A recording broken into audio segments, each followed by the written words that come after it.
Ah, the toddler phase. There's nothing like it. To be the mother of a toddler is to scale the largest. It's a big responsibility. So I applaud you, I appreciate you, and I'll send someone over to rub your feet. The mental load of mothers with toddlers is a complex interplay of responsibilities, emotions, and cognitive tasks. These kids are processing a lot. They're learning their world. And as much as you can just stand back and let that happen, the better they feel in themselves, in their bodies, and assured of themselves, which is what you want them to be as they go out into the world. A toddler years span from 12 months to 36 months. So from 1 to 3 years old. This period is marked by their physical, social, and cognitive development. Yet things are far from predictable. We don't know how any one child will react to their newfound sense of power around speech and strength. Therefore, making your role as mother challenging or a walk in the park. If you're lucky, you get one of each. There are some very important job requirements for this phase, which is why this video is intended to help you steer the ship in cruise control.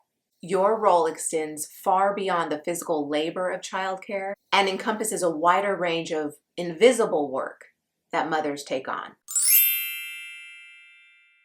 Toddlers are walking, talking terrors, something my mom would say. They're not terrors. They may have interrupted your own agenda, however. They're learning language, how to walk, refining motor skills, and mastering the art of picky eating. No, not immediately, but in time. As for mental load, Mom, you've added a few more things in this phase than you did in the infant phase. Now there's constant vigilance, more exhaustion, more responsibilities, clothes to clean, meals to cook, and then clean off the walls, toys to pick up. There's emotional regulation and dysregulation, yours and theirs, and very possibly a higher degree of mental rage. Let's dive into each.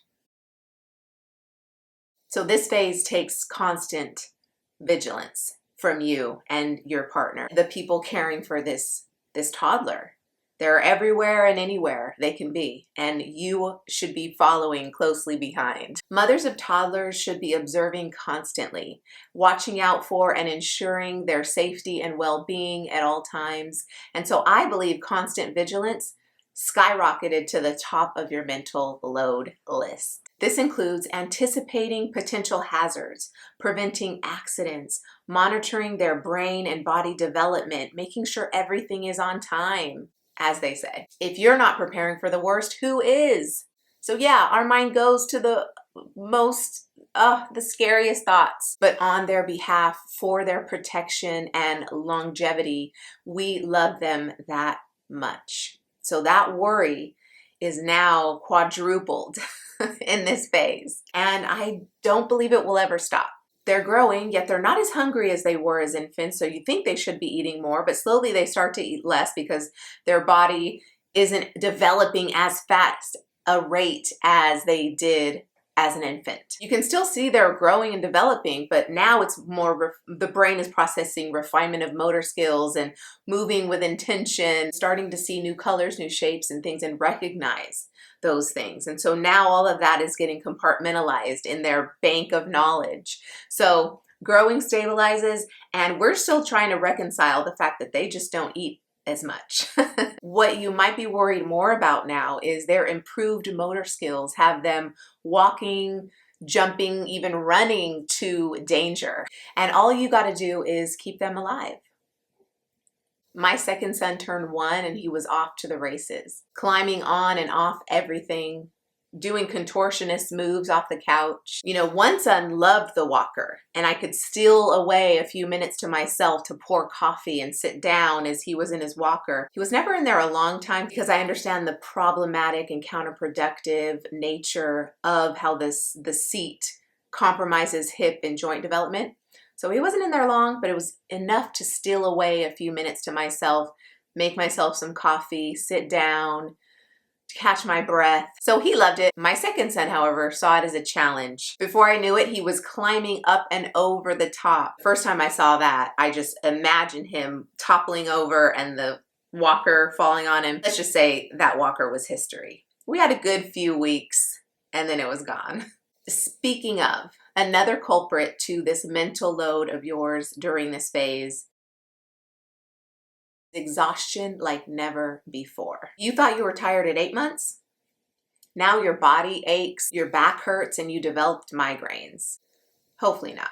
Because of the constant vigilance that you have over this child and your determination to be a good mother figure has you very tired, really spread thin, and you're possibly back to work, so you're pulling double duty. You've never not blinked this long in your life. So your brain is on hyperdrive. So this is definitely more baby brain. So putting complex ideas and thoughts together takes a while. You got to give yourself some space to do that. And sometimes we don't have it. Instead, you're a pro at observing this child tooth and nail, making sure that you are available to what he or she is going through, is experiencing. You want to be a part of every milestone, every smile, every moment that takes your breath away. And the irony is, at this phase, they're learning to move a little faster.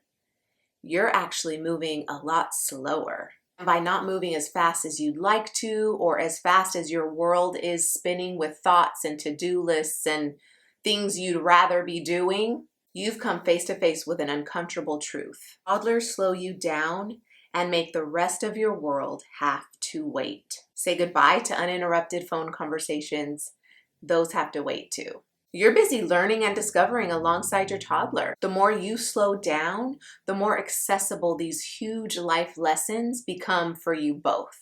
Being present with their development is seeing their need to be heard, to eat, to play, to not be told no for everything, and then not shaming them for it. If they're not listening to you, it's because they're busy processing new thoughts and feelings. And so stand back, take a breath, give them the space to do that. That's a lot going on in their brains. And so the more you stay quiet instead of interjecting every second your thoughts, your opinions, what you think they need to know about what they're feeling right now, the more you compromise their experience and make it so that they are never able to ask you, well, why? And what's this? And how's that? When they have the space to ask the questions, then they've cognitively set aside the room for that new lesson, that skill, to be deposited and placed in the right place for their lives. All that's happening. If you rush them, they're going to go into defensive mode. If you also go into defensive mode, you're making your life more complicated, because then it's a power struggle. Then now it's about who can get over on the other. And the toddler can get really loud. And then there's the mom guilt and trauma after yelling and spanking your child. You can recover from this. There's something called repair. Repair always. Always apologize when you feel you've hurt them. And this is where intuition comes in. So we talked about slowing down, not rushing them, just standing back and observing. Your intuition will guide you to speak up as present as you are with your calm, centered self. You'll be able to tune into the wavelength and the vibration of your child, and you'll be able to insert yourself where necessary, stand back where necessary. And so you become this nice little rhythm with your toddler. And so that's where you want to get to. But you'll come to see that their reactions and their behavior are far more dependent on yours than you might have even ever realized. And if ever you feel like you overstepped your boundaries, then always say sorry. Let them see you take responsibility for yourself and your actions and not blame them. Well, you shouldn't have. Why'd you do that? Why'd you say that?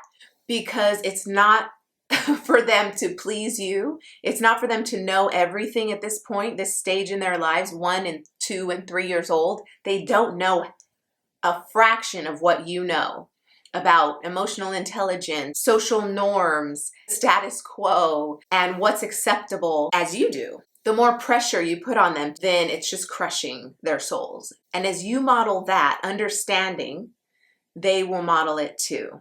They'll come into their own and have those skills of apologizing when they've overstepped, of recognizing when they've hurt somebody's feelings, of taking responsibility for their actions, owning up, fessing up, being honest with themselves and with others. All of that is what you're modeling by simply repairing, being present and available, not rushing them, not crushing their soul with expectations that are far beyond where they are cognitively. So patience. Patience is mentally taxing. This is part of the mental load. The patience it takes to slow down enough to be present and available with the toddler at every step and phase and moment is a lot. So congratulations, bravo for doing the least that you can do of that. And then you need a break.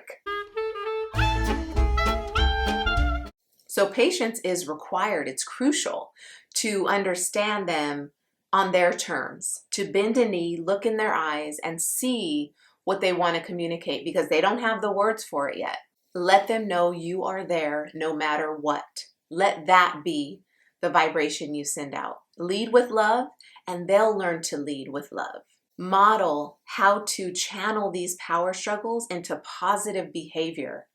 Instead of shaming them or making them feel inferior to you because you've got to prove something. Which brings me to another big factor of this mental load we carry, which results in self-judgment and doubt and discomfort during this phase.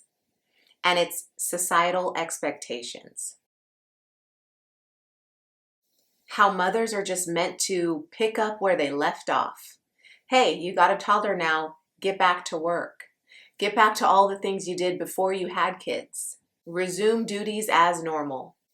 We often face societal expectations to be perfect caregivers and homemakers and breadwinners and historians and the keepers of where everything is at any time. This creates so much pressure and stress because this is where the gender norms come from. This is where your expectations of a good mother are. This is where feeling like you're not doing enough come from.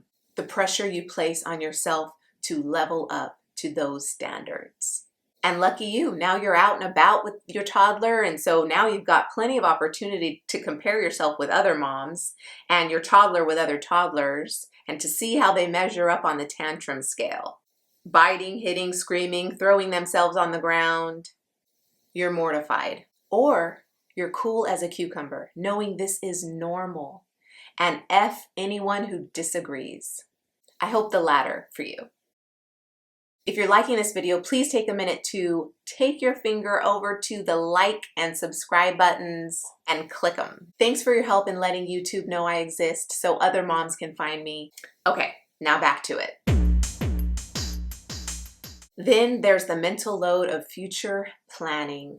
Mothers of toddlers must plan for and anticipate and think about and foreshadow all the things. They're planning their child's future, considering education, extracurricular activities, and social development. Now you're weighing options for daycare and preschools and whether you'll homeschool or not. I opted to send mine to preschool because I'm a full-time business owner, and so I need the space to work. And that's what felt most comfortable for me, is that they're in good hands with the amazing teachers. And then I've got a chance to do what I need to do to feel like I'm still pursuing my passion and my purpose in life. I needed the balance. To know that it didn't all fall on my shoulders, everything to do for this child's development. I even read, and I'll put the book links below, that it's not always a matter of how much time the child gets with the mother. It's more important the quality of time they get with the mother. The time you are with your toddler, that is important. And in the planning for their future, you're constantly thinking about how they can keep up with their peers and stay competitive on this rubric of every child their age. Where do they fall in the percentage? Because if you do your job there, then they're never going to be bullied or pressured to do anything they don't want to do because they're confident, competent individuals who stand up for what they believe in, right? So you're molding a great, strong, creative toddler. Yay! You're reading to them, you're introducing new words and letters and numbers. Allow your kid to explore and discover on his own timing. And you just be there to offer guidance, keep him safe, and create a home of yes, so that he can do all those things. It means that you're keeping as little out and available for them as is relevant to their age range. If they can't touch it, it's not out. So you can feel free to let her explore and touch anything she wants, not fearing that that vase is going to fall and crack over her head. And this makes it easy for your toddler to pick up and put back things that she takes off of her shelves, which makes your life easier. Win-win. Now on to emotional regulation and dysregulation. Toddlers are experiencing a wide range of emotions and may struggle to express them effectively. And mothers often play a crucial role in developing this aspect of themselves, emotional intelligence. That's the feminine nature coming through. Mothers are helping them understand and manage their emotions and channel them into appropriate ways. Both parents do so, but it comes more instinctively to the feminine nature. So if your partner is tapping into their feminine, then they can absolutely tap into that emotional intelligence. And here I call them fast feelings as opposed to big feelings, which is being thrown around in the social sphere, because fast feelings to me seem more relatable to a toddler. And our littles, under 5 especially, are really responding to vibration and energy because that is what they know. That is what they've come from. They read energy. They respond to the tone in the room. And they feel in their bodies all the things. And they're just trying to give it a name to appease you when you ask what's wrong.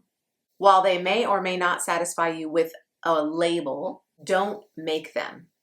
Observe and hold space for them to run through it all. So they feel these feelings that are fast, burning and boiling and bubbling over. Anger is fast. Happiness is fast, meaning more difficult to tame, to reel in, to hold back. Naturally, you want to let it out. And so you can run in place and show them, this is fast feelings. And then there are slower feelings. Feelings more easily absorbed and appreciated by those around you. So notice the minute we start judging these fast or slow feelings as wrong or right is the minute they start judging themselves for what really was just an innocent burst of energy. How they regulate themselves is how you regulate yourself. They learned it from you.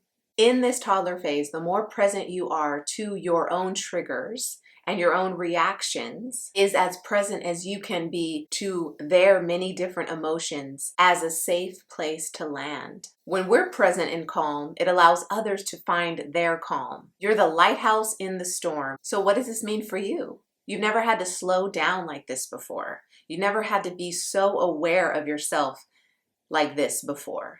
And so you had to put many things on the back burner. I know it sucks. And so unfortunately, this is when identity crisis starts to rear its ugly head. You looking in the mirror and not recognizing yourself. There's someone new looking back at you and she wants to be fully embraced too. If you don't recognize her, then you're setting yourself up for self-doubt, mistrust, fear. Even if you're back at work at the same 9 to 5, or working at home at the same job that you had before maternity leave, still there's this questioning of who you now are. But acknowledging your new self is key. How are you going to do that? In your downtime. All 2 minutes of it. Now you're starting to feel the pinch for more me time, for more life balance. Sleep is still important, but this phase is all about self-care. What is self-care? It is whatever you say it is. Time for you doesn't have to look any one way and doesn't have to be approved by anyone else but you. So it could be a Netflix show you love that you finally get to sit down and watch, a book you cracked last week that you got to get back to, a bath, sitting in a dark room, staring at the wall, whatever, it is okay. It is all acceptable in the realm of self-care. Is it feeding mind, body, and soul? Then yes, it is self-care. Is it what instinctually you are led to do right now when you can get a moment to step away? Then yes, it is self-care. You're following and trusting your gut. Because caring for a toddler is so intensely demanding, mothers must also prioritize their self-care. To regain and maintain physical, mental, and emotional health, self-care is crucial. So yes, it can be challenging to get that downtime, that me time, because you want to be there for every fall, every scraped knee, every tear, every cuddle opportunity, every chance to kiss those precious cheeks before they say, "That's enough, Mom." My son said it for the first time 2 days ago. As mothers, we feel guilty for every second we're away, even when it's for ourselves and our well-being and a chance to eat a meal. So how do we make time for that? Well, we call in our equal partner. So equal partnership, it's the dividing and conquering of tasks so that it doesn't all fall on your shoulders. The mental and physical load to make the home and to care for the kids. Hand off some responsibilities to your partner so that you got some me time in the calendar. Mental rage creeps in when we're feeling like that partnership is far from equal. Maybe it started as frustration, but now it feels like full-blown resentment. And if your natural instinct is to get some semblance of your life back, just as your partner is able to get theirs back, where does that leave you? There's got to be time for you. Believe it or not, you don't just have to deal with being over-touched, overworked, overstimulated, overloaded with requests and demands and responsibilities without a break. If you threaten divorce, even search for it on Google. You're not alone. Take a deep breath. This is normal. Things have to change to protect your sanity. So your days will look different as you start to divide and conquer and divvy out responsibilities for more equal partnership. It won't ever be the same between masculine and feminine, but each one has its strengths and each one is rising up to the challenge at hand. Now it just is a matter of making those challenges plain and clear and something that you both can kind of put a finger on and say, well, this is what we've got to do and who's going to do what.